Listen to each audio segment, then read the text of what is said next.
Sexual liberation is the art of unlearning shame and also redefining self-love. I'm starting with those words intentionally because I've come to realize that not a lot of people are still comfortable talking about sex and also sexuality as well. And we need to understand when it comes to sexual energy, that's life energy. We don't have to suppress it. We just need to channel it. Ladies and gentlemen, that is why we're welcoming you to another episode, which is actually episode 11 of the Unfiltered gang. Now, this is the gang that you need in your life because they speak about sex as if it's nothing. They actually remove the tabooness around it as well. If you're returning, you're one of the old people that have already subscribed as well. We appreciate you so much. We love you so much. And we wish you a life abundance of orgasms as well. Well, if it's your first time with us, please don't forget to click on the subscribe button. Don't forget to also click on the notification bell. But better yet, would love it if you can actually comment so that we know your thoughts on the conversations that we're going to be having on episode 11. My name is Ntabise Mkhashwa, but you can definitely call me Ntabi the MC, the lady with the voice of radio, and most definitely with no doubt, the face for the camera. I'm with my brother here from another mother.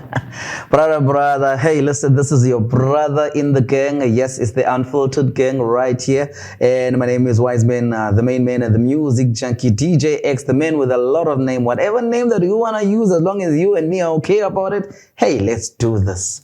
You know, when I started with that live DJ X, it was intentional because I'm realizing that in the African society, speaking about sex is such a taboo thing that irregardless of how many conversations we try to have, how much education we try to put there, people just attach shame to it. People just attach embarrassment. No, I'm telling you the truth. I sent a voice note to my sister last night. So I was complaining about insomnia. So part of that voice note, I even said to her that I'm getting into this routine where I do this, I masturbate and then I sleep. And I'm like, I'm tired of this thing where I'm just getting home, taking a shower, making myself some food, finishing up on some work. Then the next thing I know, I have to masturbate. After masturbating, it's 2 a.m. Then I end up sleeping. So it's like a whole thing. Out of that voice note and out of everything that I said, she was focusing on the masturbating part. Is that like your daily routine? It is my daily routine. Wow. That's yeah, guys. Baby. Yeah. That's actually my daily routine. Like now that I come, not my but my recent daily routine. Is there something like too much masturbation? There she is. So medically, you do. So okay. So here's the thing: people solve pleasure in different ways, right? That's the first one. So some people, they don't need to have any porn material for them to be able to solve for pleasure. Some people are able to use your vibrators, use your dildos, use your anal stimulators, use whatever that they have. Some archives in your memory. You know, some archives. In your medulla. And I think that's why religion feels like masturbating is such a sin because you create things in your mind. Like you're able to have sex with anyone. In your mind, you're like, for me, if we're gonna go to the religion conversation, because religion for me it takes a lot of things for a lot of people that also the people that are inside the religion, they don't practice themselves, but they just want to preach upon other people. True. But anyways, going back to that, we will come back to religion because it's a very tough one, the issue of religion. But what I wanted to say is there such thing as too much masturbation. So you also need to remember that as a person, when you're masturbating, right, it gets to a point where you're doing it yourself. And now because you're doing it yourself, even if you do it with the next person tomorrow, there's a specific way that you are used to it. And also, I'll give an example with men, even though I'm not a man. So when you actually hand jobbing yourself and you hold it very tight because now you want to get that stimulation, it could happen that the day you actually get to penetrate into a hole, it doesn't feel as tight as you are used to it as well. So the way I'm trying to find the right words to actually be able to use. And I'm listening so attentively as if I'm not a man myself. I'm teaching you about yourself. So the same sensation that you're feeling when you self-pleasure yourself is not the same sensation that you get when you're actually having sex with someone else. That's what I'm trying to explain to you. So when you self-pleasure yourself, remember you can navigate whichever way you want to navigate, right? But now when you're having sex with someone else, it's a two-people sport. Someone else is also involved in that. It's going to actually be very different as well. Some people, they get to a point where they lose feelings for just other people, to a point where the only thing that they want to do is just masturbate and they don't even want to engage in sex. So that's when you do it too much. Yes. That now you don't even find any joy or any satisfaction in sexual intercourse. You are so addicted to just pleasuring your own self. I think I get that one, because now it gets you to the level that you can only understand how to navigate your own body, and no one else can navigate your own body. But I also have to say it's one of the ways of just people, whether male or female, understanding what is it that exactly gets them to tick. Before you can say, now you give me back sex, or I don't like how you do things, but do you know how you want your body to be driven to and get to that destination? So when you touch your body, when you feel there, then you get to understand and realize that I don't like this, I like this. And then it becomes now easier when you engage into sexual intercourse as to navigating the next person as to, this is how I want things to be done. If you do it casually, by all means, we don't have a problem with it. I think the issue comes when you start getting addicted to it. Similar thing to a lot of people that are actually addicted to masturbating are people that are also addicted to porn as well. Remember, it goes back to the point that I made to say some people need to be triggered, or some people need to be influenced, or whatever the case, stimulated, for lack of a better word, before they can get into it. So once you're also addicted to porn, it becomes a problem, because you've got brain damage now. Here's a question. Have you ever watched porn with your partner before actually engaging, or just on a random normal day where you're just intimate, sitting there on the couch, you're like, how about we watch some porn? I usually tell people that I'm experienced. I don't think I'm that experienced. You never? I have never. I'm trying to think. I've never. I've never. Because for some people, they feel some type of way that, okay, maybe because I don't stimulate you enough anymore, so you need some extra material for you to be actually enticed and wanting to get into it. And I don't believe it's about that. Sometimes it's just about those shared experiences with your partner. And also it can become addictive. So you need also to just be moderate with it. Moderate with it. There are different types of porn, though. Some people, they like thick and what. Some people, they like the boobs and all that. Do you know Pornhub in 2023, they had about over 113 million people visiting that site? Yeah, I'm sure my number is counted there somewhere.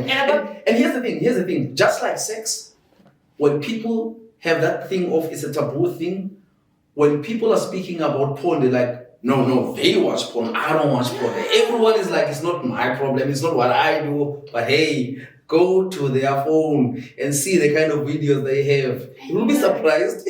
I think one thing I don't like about masturbating and porn is how there's no round two. That's the only thing I don't like. That's like, you like round one and you're like, okay, I'm done. So. But here's the thing, with the pornographic material, you need to understand that those people, they are entertainers. True. They are doing that to entertain the next person, to make sure that it sells out there. So it won't be the real thing. Now you'll find some individuals who are so much into it, they want that performance to be the very same thing they see in pornographic material, and it can never be the same thing. That's why I was also thinking that I feel personally that it's damaging to watch it with your partner. The reason being, if I'm watching it with my partner and there's a certain performance that this guy is pulling, or there's a certain size of a dick that this guy actually, I can say dick without even...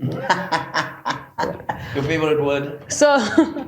So now, it ends up now creating that emotional drift, or whatever the case may be, between me and my partner, because I'm going to be under the expectation that my partner should perform the way that the guy was performing.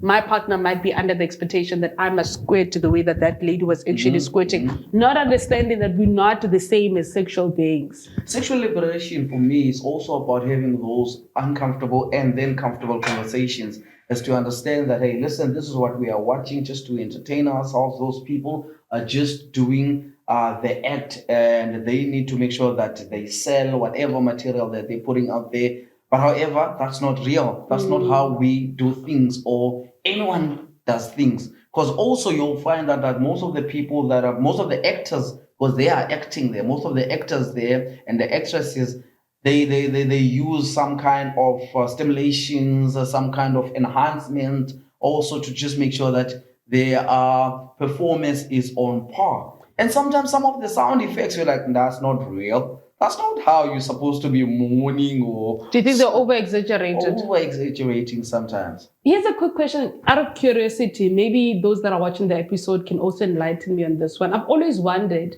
when someone gets into the porn industry and they're given an actor, say, Chad, you're going to be doing this with Ntavi. I'm like, okay, because that's cool, we're going to do this. And then what you would see is there are some porn videos where they're using protection, as in condom. There are some porn videos where they're not using protection. Now, those are the ones that I'm referring to. What is the procedure like? Do they ask for your medical records? And I'm totally not sure, but I will definitely think that there are some medical tests that are taken, especially when it comes to your STI test, your HIV test. You should be able to be protecting yourself. But I also think there's more money for the ones that are not using protection versus the ones that are using protections. Or maybe they will be using protection. And I'm speaking under correction here. You can use protection if maybe there are no medical records that are presented in that kind of situation. But I always have to say, I mean, you're getting into something like that knowingly, and you sign something, you give consent, and all of those things. Speaking about consent, there was actually a research that showed that we've got 55%. I think back in 2022, it was done by UNISA. So we've got about 55% of adolescents and teenagers that are actually addicted to porn.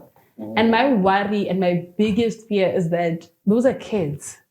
So now they're going to be thinking that their judgment is going to be clouded, thinking that sex life is exactly what they think, not knowing that it's actually painted in different colors. So it's a very unfortunate thing, because when it comes to porn addiction, a person ends up getting damaged in terms of mentally. I mean, psychologically, it does actually fuck you up. There are certain hormones that you're going to be releasing, and when you release them at a certain extent, it gets to a point where you can't function without being able to release those hormones as well. Now, that's one way of actually thinking about it. You start being emotionally disconnected from human beings, and you just want to do this thing yourself as well. And some people, they end up, when you're doing that hand job and you're holding it very tight, you're ruining issue. You're damaging. But you know what, MC? I think where I stand with that is because of how we are as a society. Just like you said in an opening, that when we speak about sex, it's a taboo thing, especially within our African societies and also in a lot of communities. Now, the most common way for young people to learn and to know about sexual activities is those pornographic materials. I mean, I remember when I was a teenager once, there was those magazines that were just doing the rounds. No one really knew who owns the magazine when you get caught, but all the boys, they knew exactly who has the magazine. I think it was called The Hustler way back in the day. And I mean, that was some of the best things that you would learn or know about sex from those magazines. Now, fast forward to the modern day where it's just the click of your fingers, and we have kids as young as 6 years old owning a mobile device. Now, it is so quick for them to just click, search for something, and there it is. And that's where now they are learning. And the curious mind of a young person can only get in so much, and sometimes they don't understand the dangers of it in terms of getting addicted into porn. And I genuinely wouldn't even refer to, I hear you, but I genuinely wouldn't refer to it as even learning. I don't think you're learning anything, but instead, there's some sort of pattern or something that you're adopting, because now you're already seeing it there. If only they said there's porn where there's a person sitting here naked on a couch, and this person is taking you through everything and explaining to you about titties, explaining to you about testicles, the balls, and explaining to you that this is a penis, this is how you insert it. If that was the kind of porn that we were speaking about, then maybe I can put in the learning element. But genuinely, some of those porn, it's like cool girls are sleeping with their stepsons, and they just... And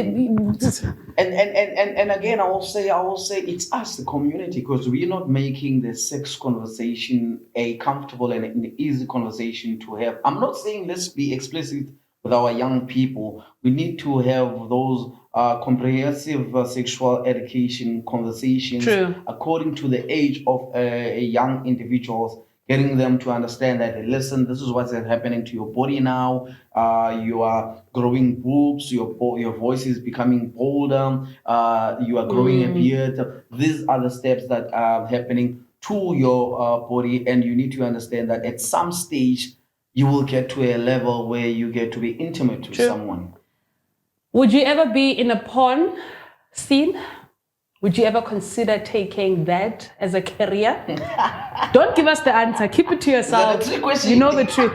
You're still watching episode 11 of the Unfiltered Gang. Please don't forget to hit the subscribe button, also the notification bell, and also make sure that you comment. We'll be right back.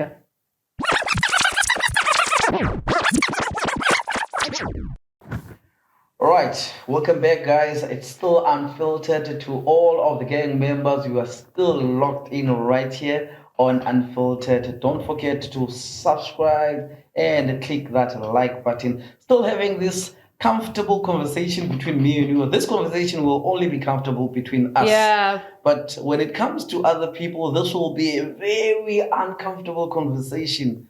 That's what I was actually asked. But let me ask you that question rather. Would you actually get into porn? For how much? Oh, so it's just money. Currency. Let's talk money. Yeah. I mean, with this economy, I mean, and it looks like it's a very lucrative market.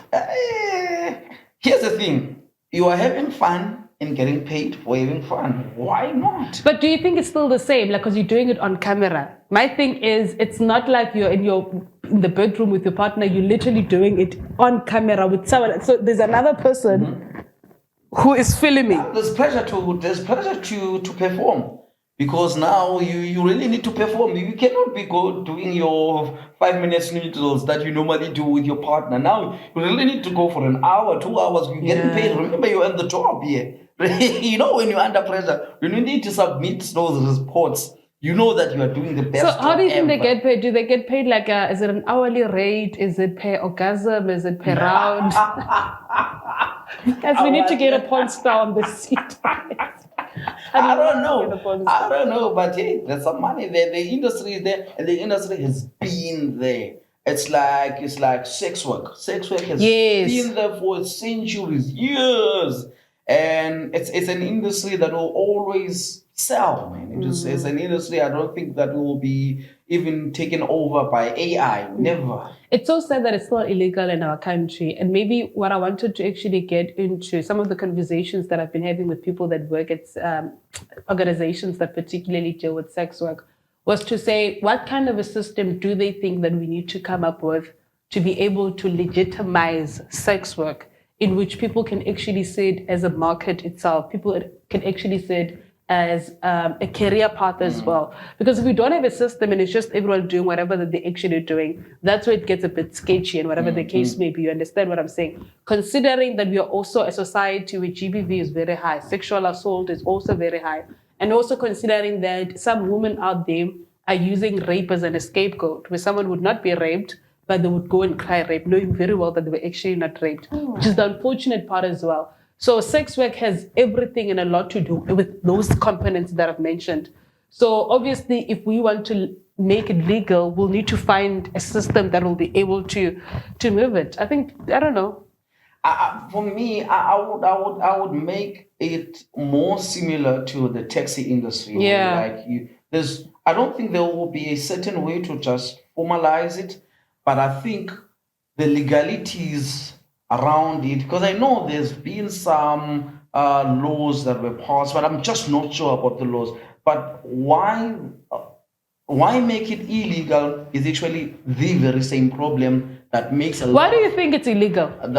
I'm not sure, man. I'm really not sure. What do you think? But if you were asked me to be a person that passes the law for it to be actually legal, I will definitely say, yes, let's make it legal. Let's make sure that people are protected, because now what you get is you will get sex workers that will be abused by the very same law enforcement officers. It happens. And a lot of people, because they know that they can't go and report anywhere. There's a lot of gender-based violence also that it is aimed at the very same sex workers, and it is because of these laws that are around sex work, be it as an industry or not.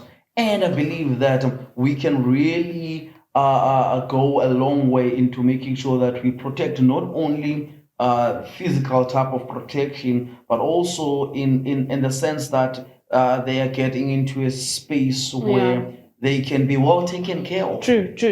I'm just trying to wrap my mind around the idea of why we'll get to a point where sex work is actually illegal.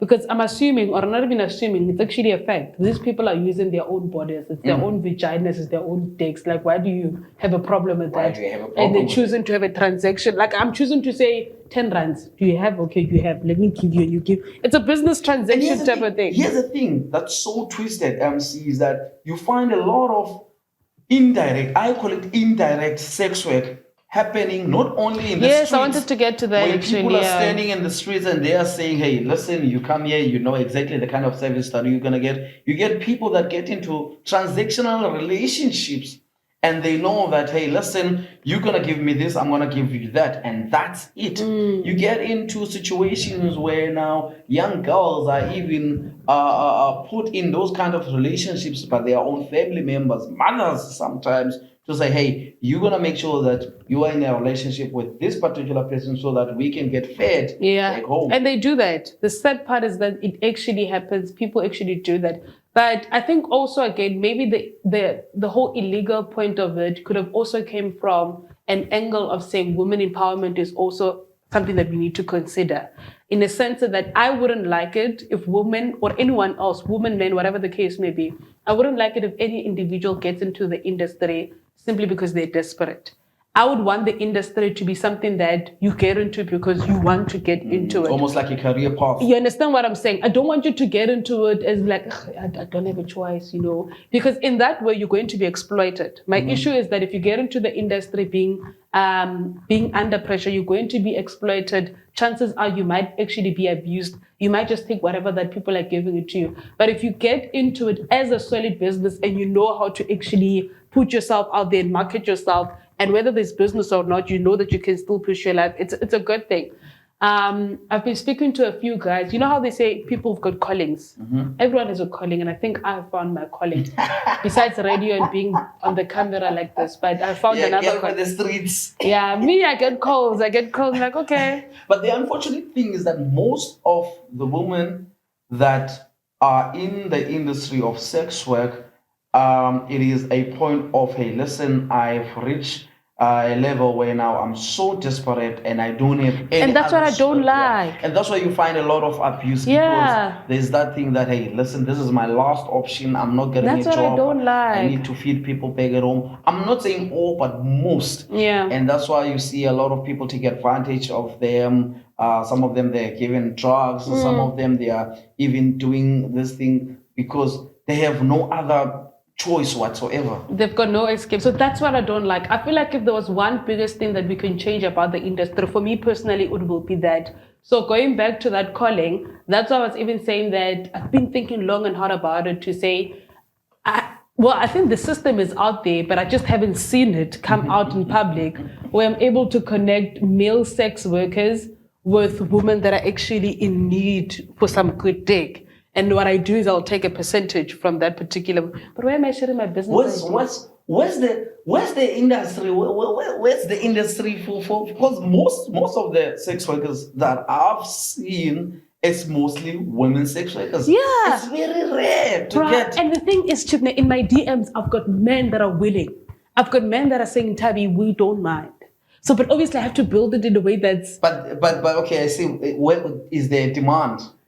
That's what I need to do research on, and I need to also build it in a way that's confidential. For both parties, because some people we're willing to buy dick, but obviously maybe we speak about married women or we're speaking about respected women in the society. Like, you understand? Like, it's not like the guys that will just like willingly just like, I'm going to the streets, man. That's the thing. I'm Think going about to purchase. And then I just take a small percentage and then they go, they do whatever shit they want to do. Pimp.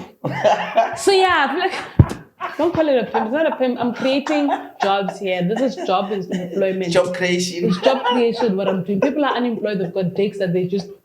I mean, if you got a dick and you can be able to... And it's a good one. So I feel like sex work is actually real work. Some people are... It is. Maybe it's a debate that we need to have Friday on the show. But I personally feel that sex work is actually real work, especially if you're not doing it because you're desperate and you're also putting in the work as well. I mean, you look good, you smell good. If I was a sex worker, I would even give like an invoice. Once we're done having sex, I would write an invoice for you, sign, say, thank you for business, call again. Wow. If I was a sex worker, So formalized. I would do things. You would sign a register before getting inside the room. Huh? Like client number 7, eh? Okay. Sign there. The others are in the waiting room, eh? Okay. And then around 12, I'm like, guys, I'm going for lunch. Those in the waiting room, you can wait for me. I'll come back. Then like, we can rate. How was the service? 5 stars, 3 stars.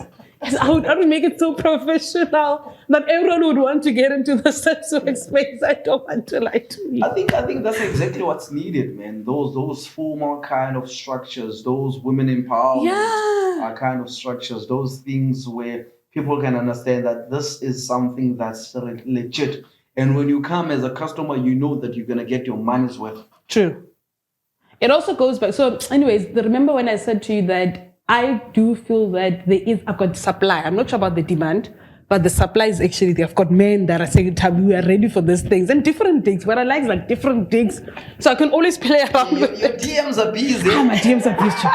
Some of them are even sending me dicks and I'm like, what? I'm like, oh no. Your DMs are busy. It's not because on my bio it's written sexual health expert. So every time people have got things of sexual, they just come through. But how's that, man? Just getting random guys, not even having a conversation with you, just sending like gigs. Yeah. How is that? Because I mean, I don't think it's something that's great. Funny enough, I don't find it uncomfortable. I think the space has allowed me to be so liberated to a point that even if I find Chad naked with his dick out, it wouldn't, like, I wouldn't go, Chad, put on your clothes. No, it's like, oh, Chad is naked. It's another dick. Oh, I'm like, okay. oh, another dick, and then I just move. That's how liberated I am in this space. I don't even get offended when a guy asks me how much I'm selling for in the DMs. I don't get offended if a guy sends me a video of himself masturbating, whatever the case may be. Remember, we are all malnice in this world. All of us are crazy in our own way. All of us are sick in our own way. So you just need to go easy on people and how sick they are. That's why some people, when they're going through a dry season in their lives, then they want to start posting, say, hi, Tina, we are celibate. Hey, Tina, You're not celibate, my baby. You're just going through a rough season. You are in shortage of dick. It happens. There's usually shortage of dick in the world. Then you know shit is getting real. Wait. So you find a lot of people saying that they're celibate simply because now it's dry. It's dry. They're not getting any action whatsoever. So what's being celibate then? Then so celibate is a long-term commitment to you not wanting or not even desiring to engage in sexual activities. How long is that term? It's very huge long. Lifetime long. It's lifetime long. So if I say I'm celibate, then that means that I need to. It's not that I have a dry season. It's just that I choose not to engage in any sexual activities. Whether also it's masturbation, exactly, any sexual activities, you just like you're not gonna do that. Yeah. Oh, okay. What do you think celibacy is? What do you think abstinence is? Maybe you need to give us the difference between the two so that we can be able to understand. People are lying about this celibacy thing and also this abstinence thing. Yeah. Don't forget to subscribe. Don't forget to hit the notification bell. We're coming back for round 3 in just a bit.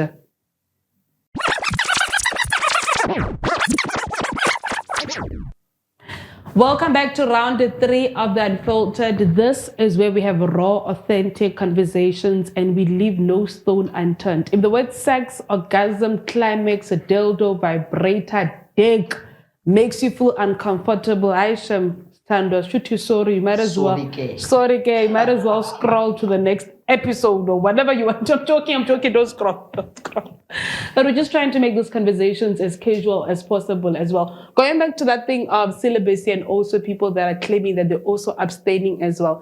I mean, you can't say, sometimes there's a point in your life where you choose to abstain. Abstinence is not only for adolescents and also teenagers and young people. Someone at the age of 40 can choose to abstain. Right? Can say, you know what, for this period of time, I don't want to have sex. And that's okay. But now that's a short-term thing where you're like, only for this short period of time, I'm not going to be having sex. But I'm not tying myself that I'm not going to go back. No, I will go back into the sex game, then I will have sex. That's abstinence. But now the moment you say that, actually, I'm getting into this thing long term. And this could be for people that say, I don't know why people why do people become celibate? I think a lot of people, they do it for spiritual reasons. Is it? Some people, they have their journeys that they are traveling to in their lives, be it in a spiritual way or cultural way. Because also you must remember that when one goes maybe for those cultural practices, be it to become a sango, Oh, yes, yes, all yes. that. So you need to abstain or to be celibate up until a certain point in your journey. So you see, you're not celebrating, you are abstaining. Okay, so if you okay, get into it, and I'm glad that you brought that point, because now at least it puts what I'm trying to say into perspective, to say, if you get into it for cultural reasons, spiritual reasons, or maybe academic reasons, you still want to focus on your degree, whatever the case may be, you are abstaining. You're not being celibate, you are abstaining. That's what you're actually doing. Because dick can come at any time, and then you might just... It's the action for me. It happens. Such things, they do happen. So being celibate is not an easy decision to make. I'll tell you that for sure. It's not something like someone deciding that I'm no longer going to drink alcohol, whereas they were drinking alcohol.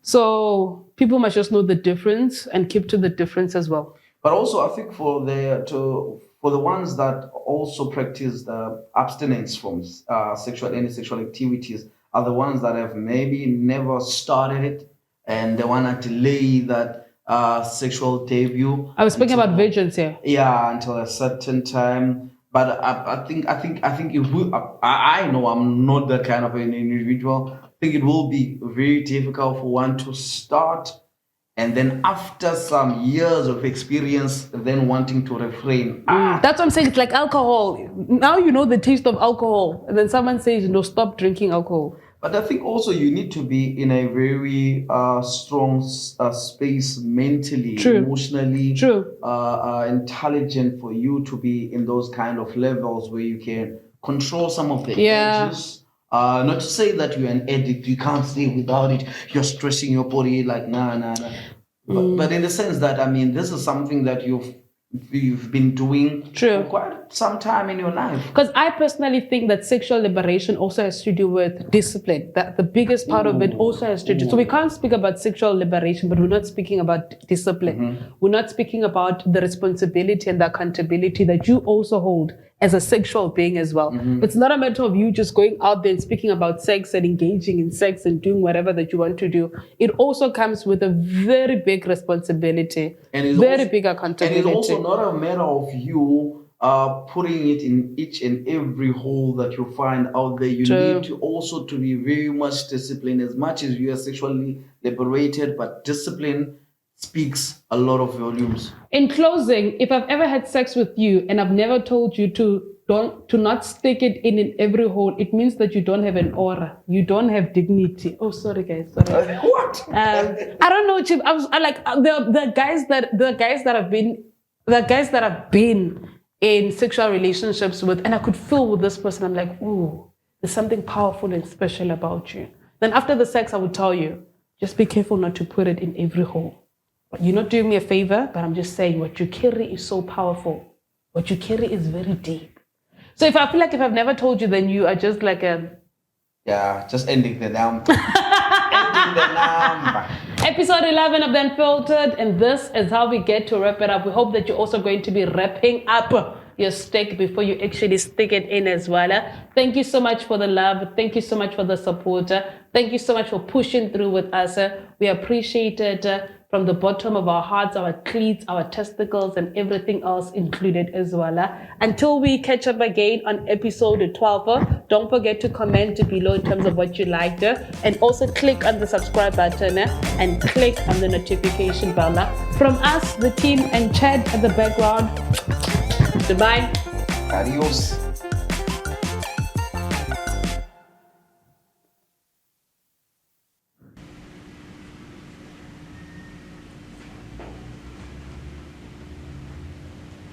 This brother standing there looking at us.